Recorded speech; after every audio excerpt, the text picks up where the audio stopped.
طبعا انا هكمل في الموضوع مش هقفله. العيال دي انا مش هسيبها. العيال دي عماله تهدد فينا واحنا ما بنخافش. العيال دي عماله تسيء لينا وتشتمنا في اهالينا وتشتمنا في كل حاجه وبيسبونا ويلعنونا. احنا مش هنسيبهم. احنا بنتصدى للي بيخرب وطن. مش هنسيب اللي بيخرب دين. مش هنسيب اللي بيتعدى على ديننا. مش هنسيب اللي بيتعدى على المولى عز وجل. مش هنسيب اللي بيسب نبينا. فين الازهر؟ فين دار الافتاء؟ فين كل المسؤولين في الدولة؟ الولاد دول متسابين ازاي؟ الولاد دول بيمولوا ويدعموا من بره.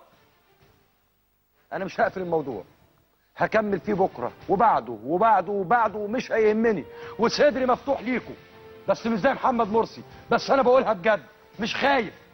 محمد مرسي لما عملها في التحرير كان بيكذب علينا، بس انا بدافع عن ديني بجد ومش خايف من اي حد.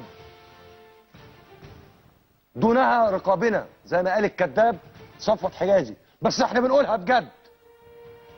الا ديننا.